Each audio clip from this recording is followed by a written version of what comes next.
supposed to be our dream home. It was supposed to be a dream of ours, and it's not. Now the journey has turned into a nightmare. Ridiculous. Danny Lyons is running out of patience and running out of money. People don't show up. They just don't turn up to do the work.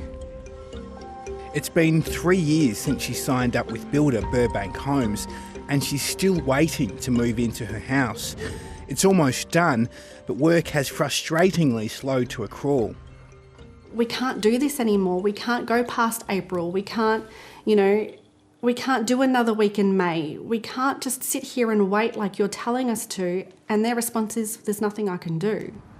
During the pandemic, the building industry experienced an unprecedented boom, and government grants for new builds saw people sign up for new houses in their droves. But the costs of building, due to supply shortages, went through the roof. So these building companies, locked into fixed contracts with home buyers, watched their profit margins shrink as their costs went up. So it's sticks and bricks, concrete, all the key inputs into housing construction have gone up on average 30% over a 2-year period. And the construction sector just has not been able to pass that cost increases onto its customers. And that's why companies are going into liquidation. They simply can't remain solvent with this huge cost increase. The pressures caused an industry-wide slowdown that many businesses couldn't survive. Current ASIC figures show more than 700 construction companies have fallen over since the start of 2023, and insolvencies in the sector are up by almost a third. The fear of a complete industry-wide collapse came into full view after the high-profile failure of Porter Davis, a high-end builder that was declared insolvent in March. Victoria's construction crisis is deepening, with another major home builder going into administration.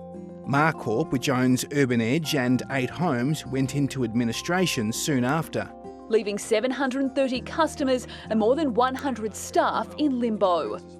Today, another company bit the dust, Slatter Group, which builds its homes in Perth's suburbs. With the building industry on shaky foundations, those chasing the Australian dream are wondering whether the company they're building with will be the next to go under.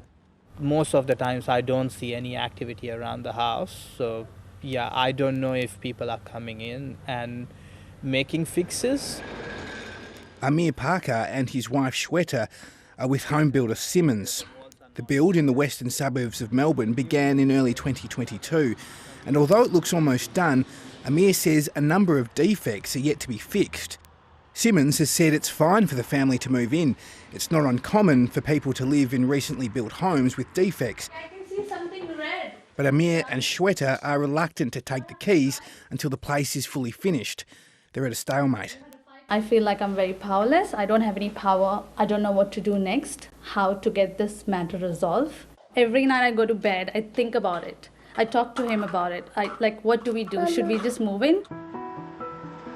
Amir's builder Simmons is feeling the pinch of cost pressures associated with the industry. Last month it slashed about 70 jobs, and last year it sought a $26 million cash injection by its shareholders. But today it says it's through the worst. Amidst the uncertainty, one builder is using its financial stability as its main selling point. Tony, how you going? Very well. Thanks. Anthony Blackshaw runs one of Australia's biggest builders, Henley. And if you've driven along a major highway in Melbourne recently, you'd be hard-pressed to miss that it's well aware of consumer concerns about the home building market. Are these ads a little bit cheeky? I think it's important to keep the public informed. But despite the promise of security, it's been hard to turn a profit. And with interest rates increasing, getting new customers has been challenging. Businesses have ended up with less revenue and higher costs, and that's not a great outcome for any business. Unfortunately for some businesses, that has meant that they've made losses. One of the biggest issues affecting his company is getting workers. Throughout the pandemic, Henley capped the amount of houses it built, but it was still overwhelmed. They just couldn't find enough tradies to build all of the homes. What we did see during the initial years of the pandemic was a lot of labour go back overseas to their home countries, And we also saw a lot of labour leave the domestic building industry and take up jobs on the big infrastructure projects. For home builders who have spent the last 2 years losing money on projects hand over fist, some believe conditions could soon improve. Today, most builders should be predominantly working on profitable contracts. In that case, I'm hopeful that we've just about seen the last of the builder failures.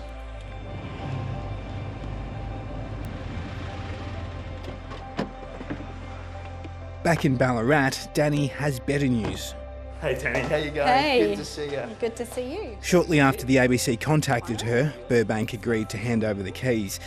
The company said, like the rest of the industry, delays have been a result of supply issues and the weather. After an almost 3 years long process, Danny finally has her Australian dream. Was it all worth it? Oh, that's a tough one. I don't know, to be honest.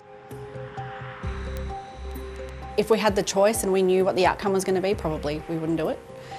But now that we're here and it's done, we've done it, so now let's move on.